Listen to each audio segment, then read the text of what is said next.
Timothy Dexter, इसकी पैदाइश हुई थी सन 1747 में। अभी जो इलाका मैसेच्यूसेट्स में है वहाँ पर। टिमोथी एक गरीब परिवार से था और उसकी फैमिली 100 साल पहले आयरलैंड से यूएस आई थी। टिमोथी को कभी पढ़ाई नसीब नहीं हुई गरीबी की वजह से। 8 साल की उम्र में वो खेतों में काम करता, कई घंटों तक काम करता और 6 साल की कमर तोड़ काम करने के बाद वो चार्ल्सटन नाम के इलाके में आ जाता है और यहाँ पर चमड़े से रिलेटेड काम सीखता है, बेसिकली लेदर ड्रेसिंग का। कुछ साल काम करने के बाद ये इस कला में अच्छी पकड़ बना लेता है, अच्छी महारत हो जाती है इसको और ये ठीक ठाक पैसा भी बचा लेता है। और अब ये मैसेच्यूसेट्स के न्यूबेरी नाम के इलाके में शिफ्ट हो जाता है। बचाए हुए पैसों से ये अपने लिए एक प्लॉट खरीदता है। टिमोथी चाहता था कि जो अपर क्लास के लोग हैं वो उसे एक्सेप्ट कर लें, लेकिन अपर क्लास के लोग उस पर ज़्यादा ध्यान नहीं देते थे क्योंकि टिमोथी काफ़ी मूर्खतापूर्ण हरकतें करता था, ऐसी इडियोटिक चीज़ें करता था जिससे लोग उसको पसंद नहीं करते थे। कुछ वक्त बाद टिमोथी एक औरत से शादी करता है। ये औरत एक विधवा थी और उसके 4 बच्चे भी थे। उस औरत का नाम था एलिजाबेथ नॉटिंघम। सभी लोग टिमोथी को मूर्ख कहते थे कि उसने खुद से 9 साल बड़ी औरत से शादी कर ली जो कि एक विधवा भी है, प्लस उसके 4 बच्चे भी हैं। लेकिन ये टिमोथी जानता था कि उसने क्या मास्टर स्ट्रोक खेला है। टिमोथी की लाइफ में एक ही चाहत रही कि अपर क्लास के लोग उसे अप्रिशिएट करें, उसे एक्सेप्ट करें। और ये जो एलिजाबेथ थी ना, ये टिमोथी के ही एक मालिक की पत्नी थी, जिसका मतलब ये कि अब लेदर का जो बिजनेस है वो टिमोथी संभालेगा। और इस तरह टिमोथी अपने अमीर बनने के मंसूबों में धीरे धीरे कामयाब हो रहा था। चाहे लोग उसे मूर्ख समझें, लेकिन ये वो ही जानता था कि वो जो कर रहा है वो क्या कर रहा है और वो बिल्कुल सही कर रहा है। टिमोथी अपनी पत्नी के स्टोर के नीचे बेसमेंट में खुद का एक लेदर स्टोर खोलता है और कई हज़ारों डॉलर कमाता है। अब ये वो वक्त था जब अमेरिकन रेवोल्यूशन अपने आखिरी पड़ाव पे था और उस वक्त एक करेंसी अमेरिका की कांग्रेस ने चला रखी थी जिसे कॉन्टिनेंटल करेंसी कहते हैं। इस करेंसी को गोल्ड या सिल्वर की बैकिंग नहीं थी, तो कहा जाता था कि ये करेंसी जल्दी ही ख़त्म हो जाएगी, यूज़लेस हो जाएगी।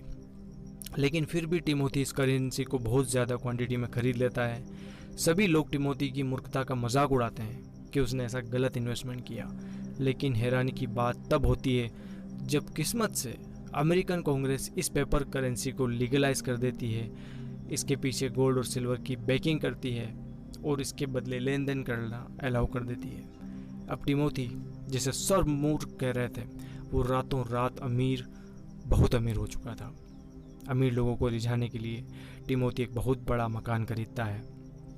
अब चूंकि टिमोथी का लेदर बिजनेस बहुत अच्छा चल रहा था, तो वो एक शिपिंग कंपनी खोलने का फैसला करता है और 2 जहाज़ बनवाने का फैसला करता है।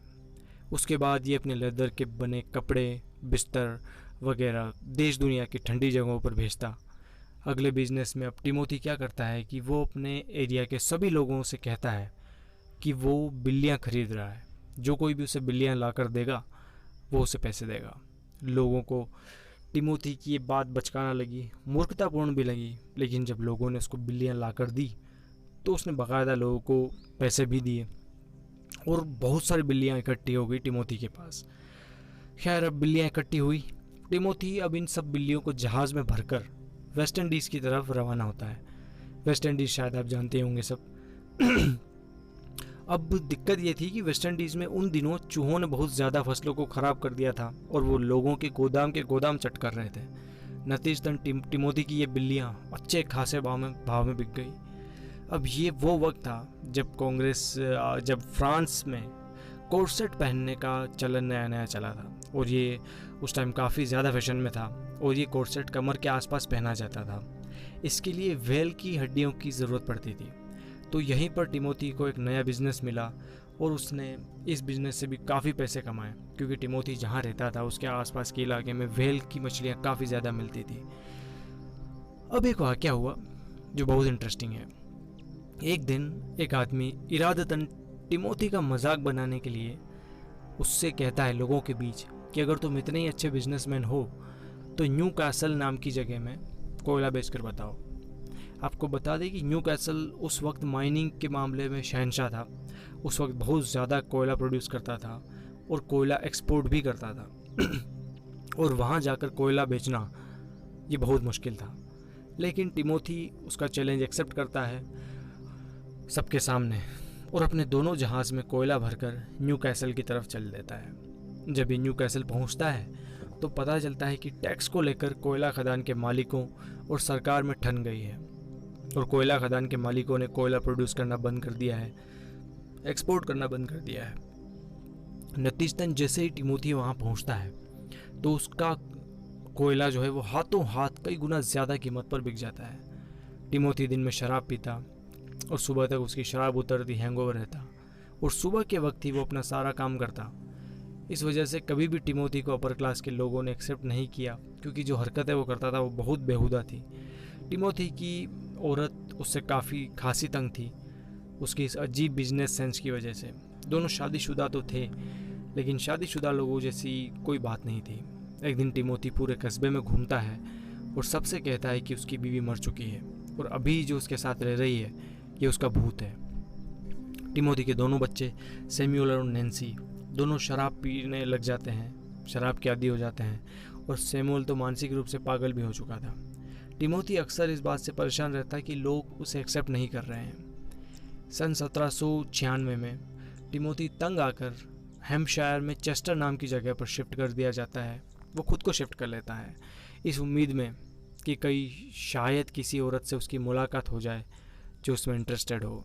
लेकिन इस वक्त तक टिमोथी 49 साल का हो चुका था, 49 साल का, और कोई भी औरत उसे घास नहीं डालती थी। वो कई औरतों को छेड़ता है जिससे तंग आकर वहाँ के लोग उसको पीट देते हैं और मार कर भगा देते हैं। अब वो यहाँ से भागकर एक दूसरी जगह पर शिफ्ट हो जाता है, वहाँ पर अच्छा खासा बड़ा मकान खरीदता है और अब ये वहाँ पर ज़िंदगी बसर करने लग जाता है। लेकिन जो औरत की चाहत है उसके अंदर से वो कभी गई नहीं थी और वो अभी भी चाहता था कि वो लड़कियों को डेट करे, औरतों को डेट करे। तो वो अपने घर पर काफ़ी सारी पार्टी ऑर्गेनाइज़ करता। पार्टी में अमीर लोगों की औरतें आती, अमीर लोगों की लड़कियां आती, तो वो उनको छेड़ता, लेकिन कभी कोई लड़की उसको घास नहीं डालती। उसने खुद का एक म्यूज़ियम खोला और म्यूज़ियम काफ़ी महंगा, काफ़ी आलीशान बनवाया और वहाँ पर भी जो अमीर लोग घर की घराने की औरतें आती, लड़कियाँ आती, वो चाहता कि उनसे फ्लर्ट करे, लेकिन कभी किसी औरत ने उसको घास नहीं डाली। और इस तरह से टिमोथी का जो हीन भावना जो है वो बढ़ती गई। एक दिन टिमोथी सोचता है कि क्यों ना ऐसा कुछ किया जाए कि जिससे मुझे पता चल सके कि मेरी मौत के बाद कितने लोग मेरे मरने के बाद आएंगे और कितने लोग नहीं आएंगे, कौन कितना ज़्यादा रोएगा।